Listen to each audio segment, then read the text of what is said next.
dan kamu. Ringkasan buku Rich Dad Poor Dad, Ayah Kaya versus Ayah Miskin. Robert Kiyosaki mempunyai dua ayah. Ayah kaya yang merupakan ayah sahabatnya yang bernama Mike, dan ayah miskin adalah ayah kandungnya. Kedua ayah merupakan pria kuat, karismatik, dan berpengaruh. Ayah yang satu berpendidikan tinggi yang mempunyai gelar PhD. Meskipun sukses di bidang pendidikan dan karir, namun selalu berjuang dalam masalah-masalah keuangan dan wafat meninggalkan banyak hutang. Sedangkan ayah yang satunya tidak menyelesaikan pendidikan SMP, tetapi belakangan menjadi salah satu orang terkaya di Hawaii dan wafat meninggalkan warisan puluhan juta dolar bagi keluarga dan amal kemanusiaan. Pada saat itu, ayah kaya belum benar-benar kaya dan ayah miskin belum benar-benar miskin. Keduanya baru merintis karir dan mengalami pergulatan dalam hal keuangan. Namun mereka mempunyai pandangan yang berbeda tentang uang, sudut pandang orang kaya dan sudut pandang orang miskin. Robert Kiyosaki menemukan banyak sekali perbedaan prinsip yang diajarkan dari kedua ayahnya ini tentang uang.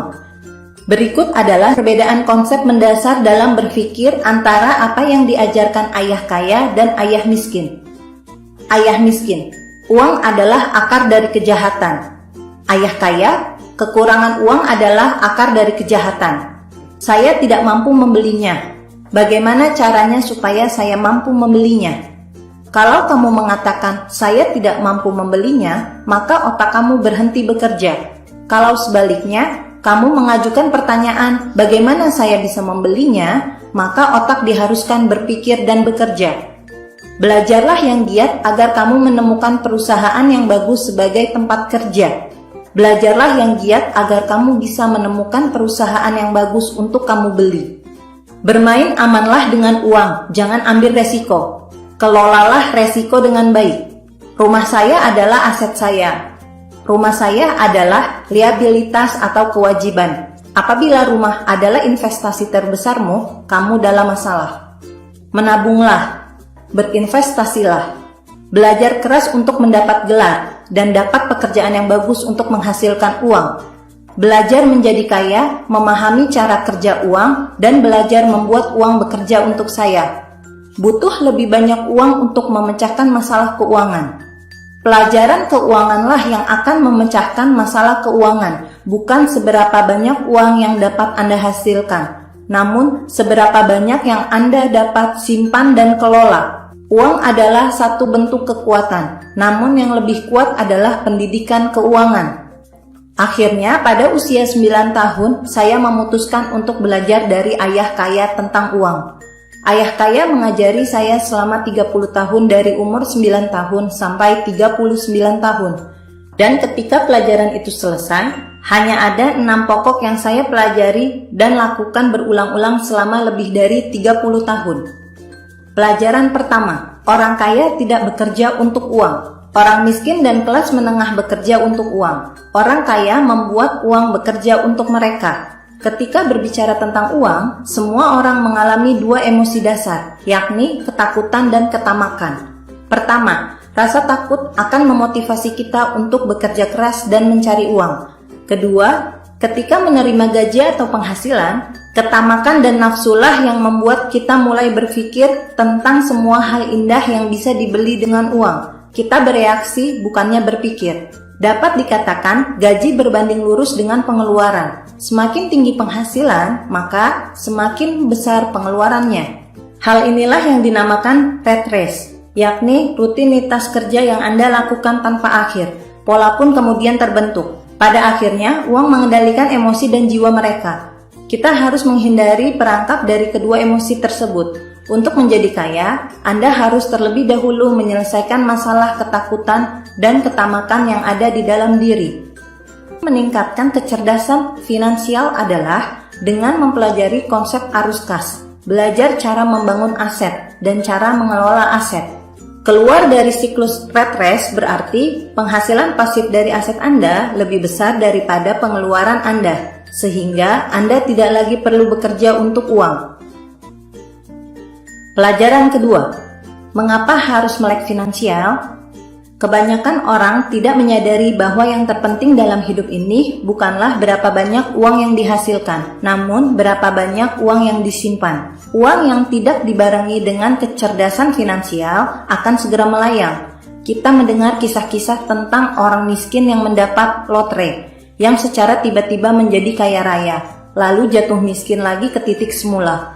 Atau kisah para atlet profesional yang menghasilkan jutaan dolar selama karir mereka, pada akhirnya pensiun dan wafat dengan meninggalkan hutang. Jika hanya ada satu aturan untuk Anda menjadi kaya adalah, Anda harus mengetahui perbedaan antara aset dan liabilitas.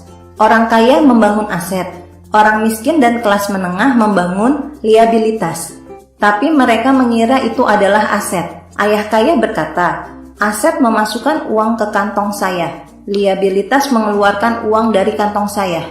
Bagi sebagian besar orang, akuntansi merupakan pelajaran yang paling membosankan dan membingungkan. Namun, apabila Anda ingin jadi kaya dalam jangka panjang, bisa jadi ini merupakan pelajaran terpenting.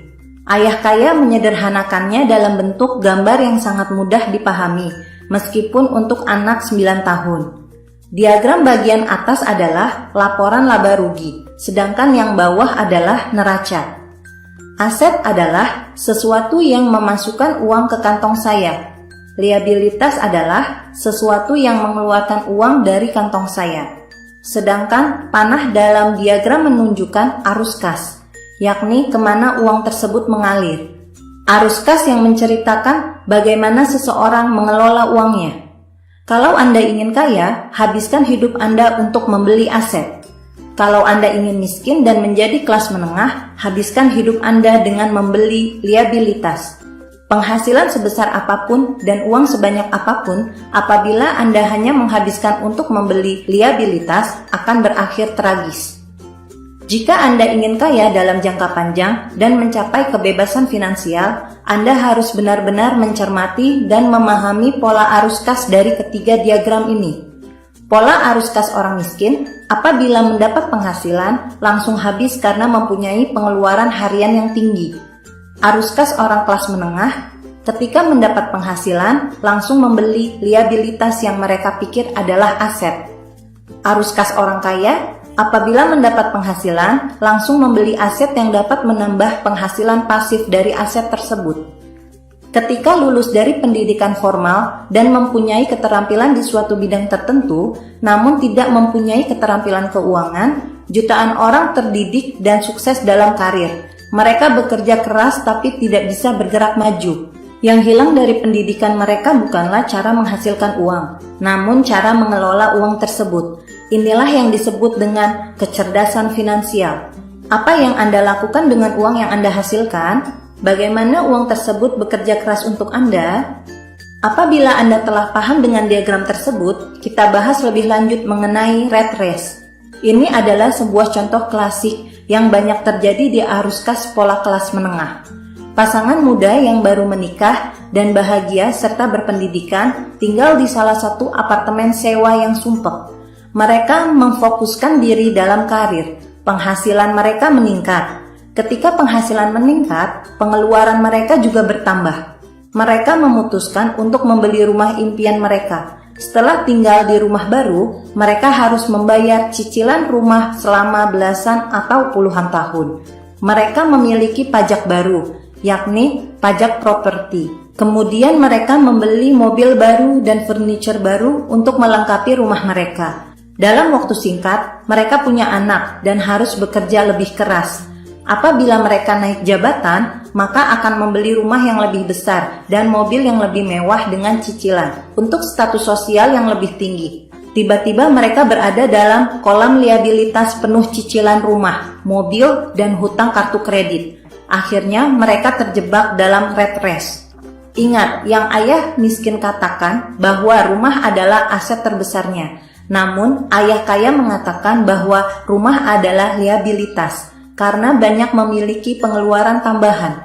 Rumah lebih besar berarti pengeluaran lebih besar dan arus kas terus keluar melalui kolam pengeluaran. Sebenarnya tidak ada yang salah dengan rumah yang besar apabila kita menyadari kalau rumah adalah liabilitas dan kita membelinya dari arus kas hasil aset yang kita kembangkan.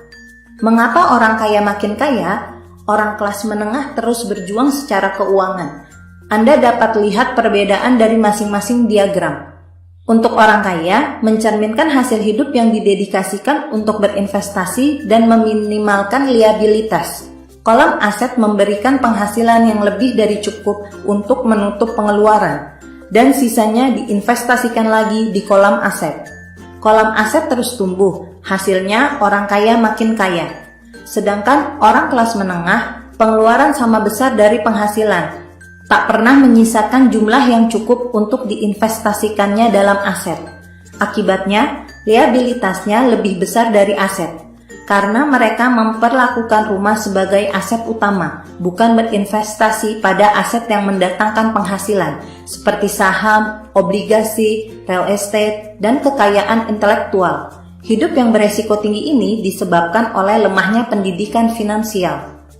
Pertanyaan besar yang mengerikan, apa yang Anda lakukan ketika Anda kehilangan pekerjaan karena faktor kesehatan atau PHK massal saat Anda berada di dalam rat race? Kepanikan terjadi di kalangan kelas menengah. Maka dari itu, aturan terpenting adalah mengetahui perbedaan antara aset dan liabilitas. Setelah mengetahui perbedaan itu, pusatkan upaya Anda untuk membeli aset yang mendatangkan penghasilan dan jaga agar liabilitas dan pengeluaran rendah. Itu merupakan cara terbaik untuk memulai perjalanan menjadi kaya dan bebas finansial. Investasi tidaklah beresiko bagi mereka yang melek finansial. Pelajaran ketiga, uruslah bisnis Anda sendiri. Salah satu cara untuk menjadi kaya adalah dengan memulai untuk berbisnis sendiri dan bangunlah portfolio aset. Robert Kiyosaki tidak mendorong siapapun untuk memulai sebuah perusahaan, kecuali mereka sungguh-sungguh dan mempunyai hasrat yang kuat untuk memiliki perusahaan. Untuk sebagian besar orang, dia merekomendasikan tetap bekerja untuk belajar dan membangun kolam aset yang kokoh. Begitu uang masuk ke kolam aset, maka uang tersebut menjadi karyawan Anda. Hal terbaik tentang uang adalah dia bisa bekerja 24 jam sehari dan bekerja untuk beberapa generasi. Perbedaan pentingnya, orang kaya membeli barang mewah belakangan yang diambil dari hasil investasi di kolam aset. Sedangkan orang miskin dan kelas menengah cenderung mendahulukan membeli barang mewah dengan hasil kerja mereka. Pelajaran keempat, sejarah pajak dan kekuatan korporasi. Pada mulanya di Inggris dan Amerika tidak ada pajak. Namun pada tahun 1874, Inggris memperkenalkan pajak. Dan pada tahun 1913, Amerika memperkenalkan pajak. Apa Anda pernah mendengar cerita Robin Hood? Orang yang mencuri harta orang kaya untuk diberikan kepada orang miskin. Terinspirasi oleh kisah ini, orang kelas menengah di kalangan pemerintah menciptakan pajak yang bertujuan untuk menghukum orang kaya. Orang kaya harus membayar pajak untuk membantu orang miskin. Karena itulah warga negara memberikan suara untuk undang-undang pajak, dan pajak pun sah secara konstitusional. Namun kenyataannya, orang kaya bisa menghindari pajak secara legal. Pajak malah menghukum orang kelas menengah, terutama kelas menengah yang berpendidikan dengan penghasilan yang tinggi, yang membayar pajak untuk orang miskin.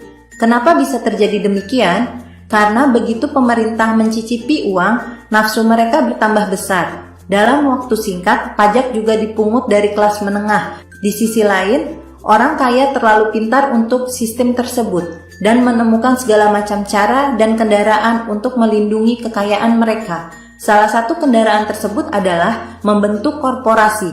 Pengetahuan akan kekuatan struktur legal korporasi lah yang sungguh-sungguh memberi orang kaya keuntungan besar dibandingkan orang miskin dan kelas menengah. Korporasi hanyalah map arsip dengan sejumlah dokumen hukum di dalamnya, tertumpuk di kantor pengacara yang terdaftar pada agen pemerintah. Korporasi bukanlah gedung pencakar langit atau pabrik-pabrik dengan sekelompok orang. Dengan mempunyai korporasi, orang kaya mempunyai dua keuntungan. Pertama, memungkinkan orang kaya membayar pajak lebih sedikit. Korporasi akan membayar pajak setelah pendapatannya dikurangi semua biaya atau pengeluaran. Dengan kata lain, hanya laba bersih yang dikenakan pajak. Ini berarti sebuah perusahaan bisa membelanjakan apa saja terlebih dahulu, termasuk untuk asetnya, biaya perawatan mobil, asuransi, jamuan makan malam di restoran yang merupakan pengeluaran perusahaan. Semua itu dilakukan secara legal dengan uang yang belum dikenai pajak. Setelah semua terpenuhi, baru sisanya terakhir dikenakan pajak. Jadi orang kaya mendapatkan lebih banyak keuntungan. Ini salah satu celah pajak legal terbesar yang dimanfaatkan oleh orang kaya. Sedangkan orang miskin dan kelas menengah mendapat gaji langsung dipotong pajak oleh pemerintah. Semakin besar penghasilan, semakin besar pajak. Jadi sebelum Anda membayar segala pengeluaran dan tagihan, penghasilan Anda sudah dikenakan pajak. Warren Buffett yang merupakan orang ketiga terkaya di dunia, terkenal karena membayar pajak lebih sedikit daripada sekretarisnya. Yang kedua, korporasi melindungi diri Anda dari tuntutan hukum yang bisa menghancurkan keuangan pribadi. Ketika orang menggugat, mereka seringkali menemui lapisan-lapisan perlindungan legal dari korporasi untuk melindungi harta orang kaya. Pelajaran kelima. Orang kaya menciptakan uang dengan kecerdasan finansial. Untuk menciptakan uang, kita harus menggunakan aset paling kuat yang kita miliki, yakni adalah pikiran kita. Jika dilatih dengan baik, pikiran bisa menciptakan kekayaan luar biasa. Sedangkan kecerdasan finansial merupakan sinergi dari pengetahuan tentang akuntansi, investasi, pemasaran, dan hukum. Akuntansi membuat kita dapat membaca laporan keuangan. Ini keterampilan penting apabila Anda ingin membangun kerajaan bisnis atau menilai apakah suatu bisnis atau aset layak kita miliki. Investasi merupakan pengetahuan tentang uang yang menghasilkan uang. Memahami pasar adalah ilmu pengetahuan tentang penawaran dan permintaan. Lihatlah berbagai kesempatan dan peluang bisnis melalui perubahan dan mekanisme pasar yang dinamis. Hukum. Orang yang memahami hukum terhindar dari koridor bisnis yang ilegal. Selain itu juga mengetahui aturan keuntungan dan perlindungan pajak. Pelajaran keenam. Bekerjalah untuk belajar, bukan untuk uang. Robert Kiyosaki pernah bekerja menjadi sales mesin Xerox untuk belajar melawan ketakutannya terhadap penolakan. Karena dia harus menjual door to door atau dari rumah ke rumah. Setelah beberapa waktu, dia menjadi salah satu dari 5 salesman terbaik di perusahaan tersebut. Kemudian dia menjadi salesman terbaik nomor 1, setelah dapat mengatasi rasa takut dan malu terhadap penolakan. Setelah itu, dia keluar untuk membangun kerajaan bisnisnya sendiri.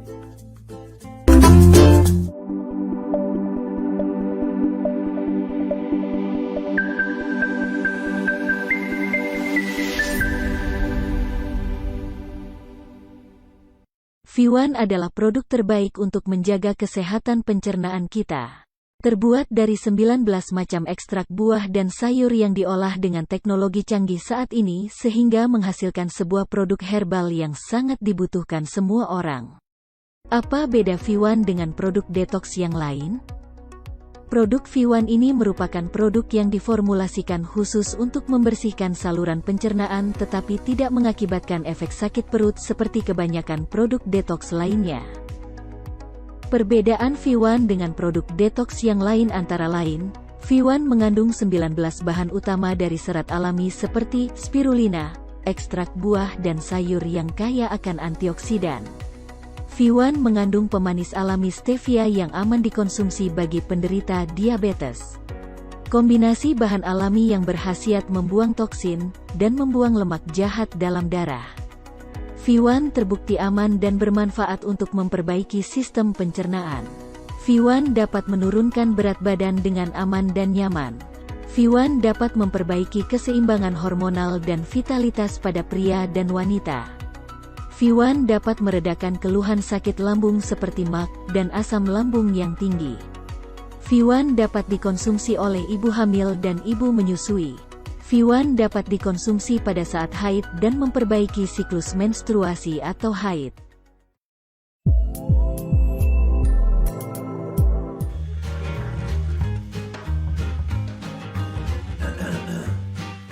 aktivitas sehari-hari bikin tenggorokan gatal dan bau mulut?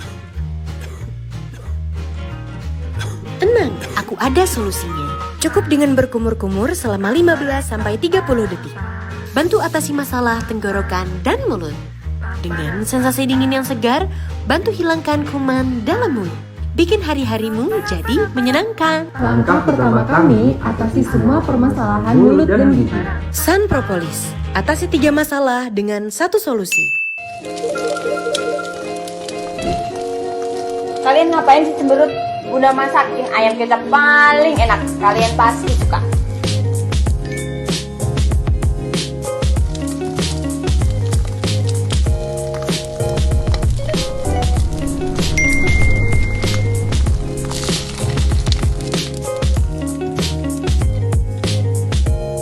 Nih cobain ayam kecap bikinan Bunda. Ayam kecapnya bener-bener mantap Bunda. Iyalah, Bunda kan masaknya pakai kecap Sena.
Sebelum berangkat diminum dulu ya. Terima kasih, Ma. Ini yang bikin semangat sepanjang hari. Beras.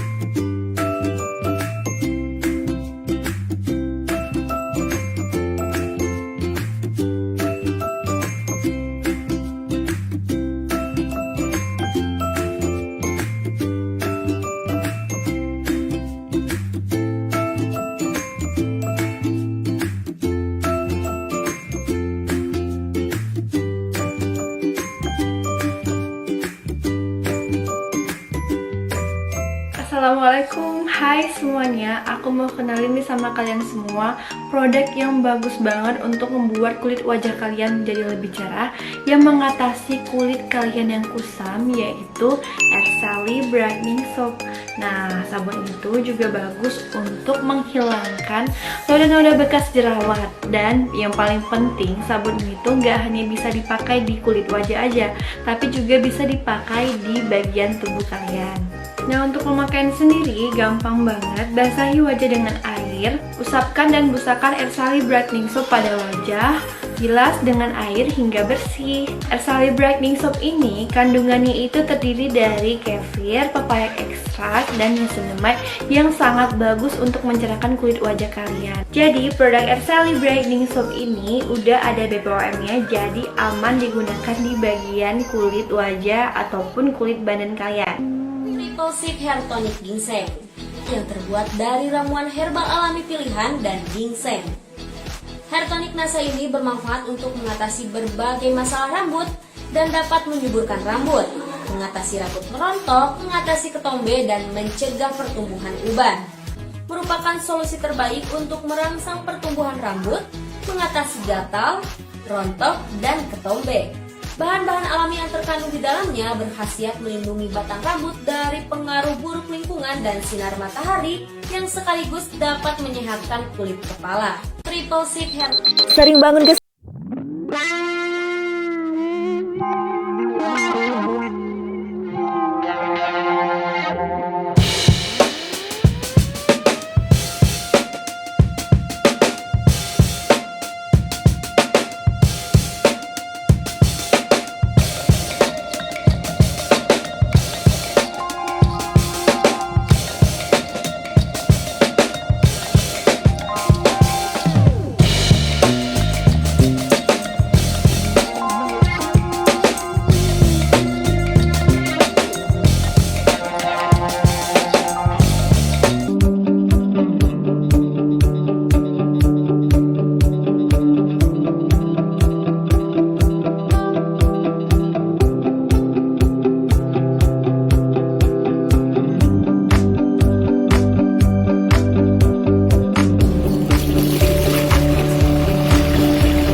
Dengan pupuk organik Greenstar ini, tanaman selada saya semakin memuaskan. Saya sebagai petani mikrogreen sangat puas menggunakan pupuk organik Greenstar. Terbukti tanaman saya semakin sehat dan hasilnya semakin meningkat.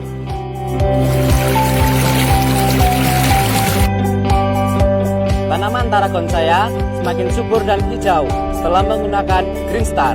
Greenstar, pupuk organik serbuk yang bisa digunakan untuk semua tanaman dan sudah terdaftar di Departemen Pertanian.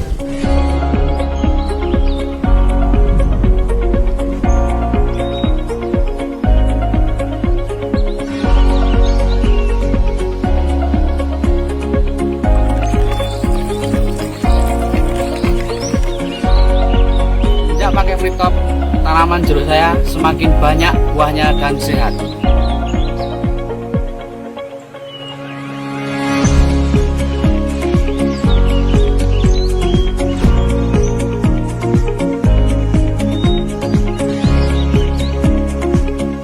Sejak pakai Free Top, tanaman melon saya semakin sehat karena tercukupi nutrisinya.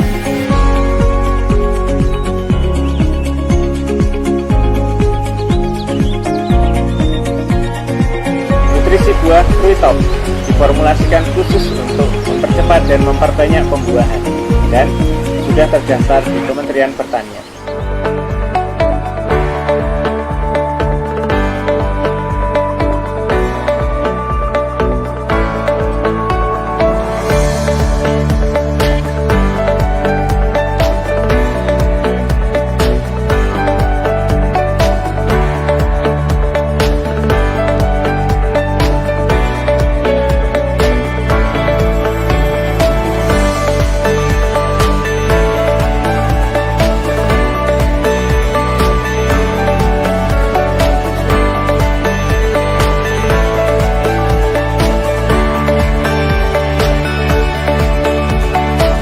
BSA bagus, bikin anakan padi makin banyak.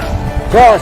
Biang subur alami, pupuk organik padat, biangnya pupuk organik cair yang terbukti mampu meningkatkan hasil pertanian dan telah terdaftar di Departemen Pertanian.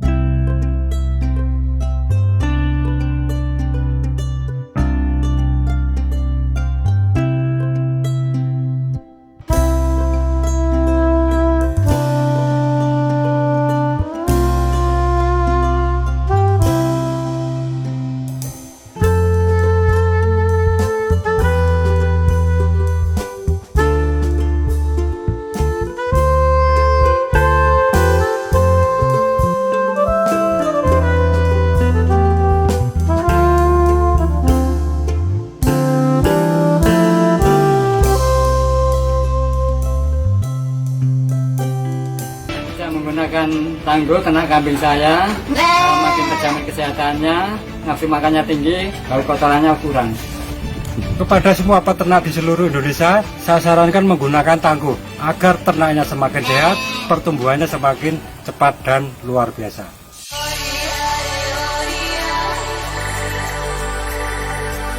Ya, karena pestisida alami ini saya sudah tidak was-was lagi untuk menggunakannya. Pestisida ini kan sudah tidak beracun, Pak. Sehingga petani pada umumnya ini sangat meyakini sekali dengan menggunakan pestisida yang sekarang ini.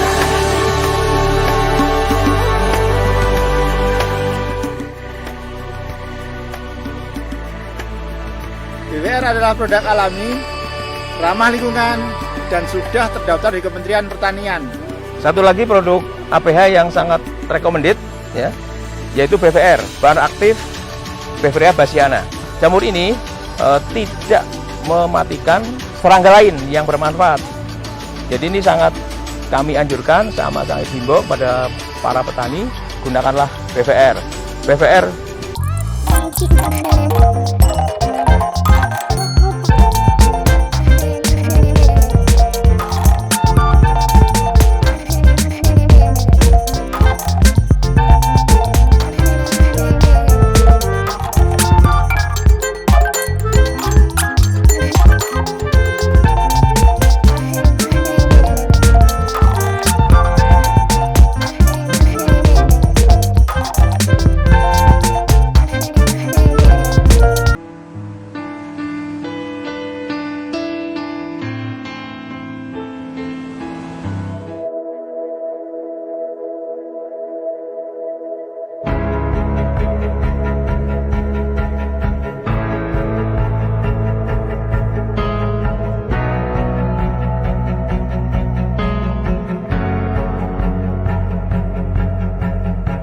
Setelah saya menggunakan Natural Bio untuk mengatasi layu fusarium pada tanaman cabai dan sayuran, semakin sip.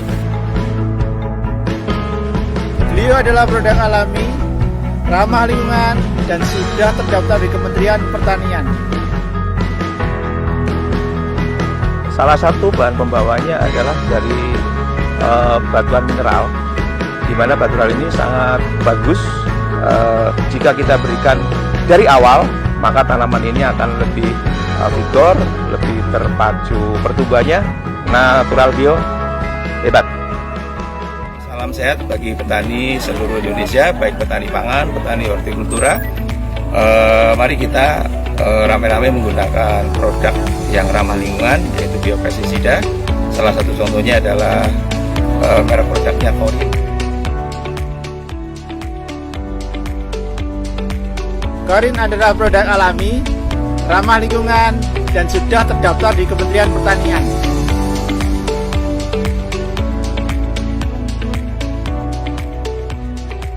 Produk Korin ini juga saya pakai pada tanaman padi untuk mengendalikan penyakit blas dan kresek.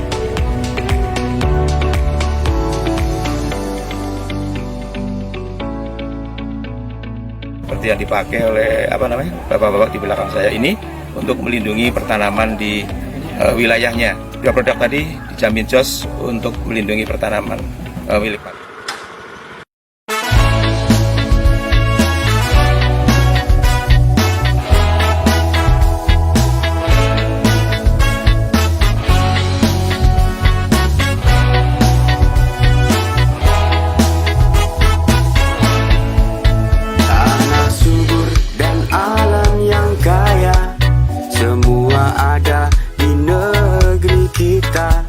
Warisan untuk anak cucu kita, karunia Tuhan yang kuasa. Kelola sumber yang ada untuk Indonesia makmur raya. Wujudkan sebuah cita, NASA membantu Anda.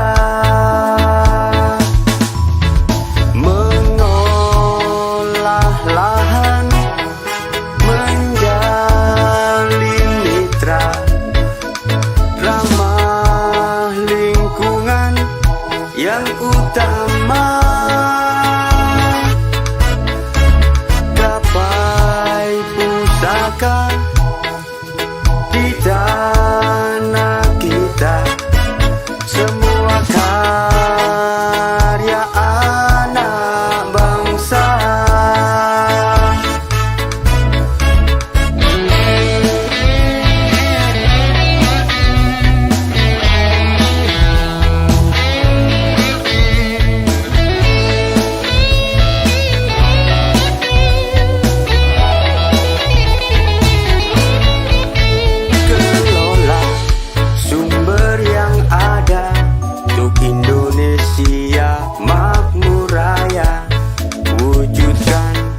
sebuah cita. NASA membantu Anda mengolah lahan, menjalin mitra, ramah lingkungan yang utama. Gapai pusaka di tanah kita.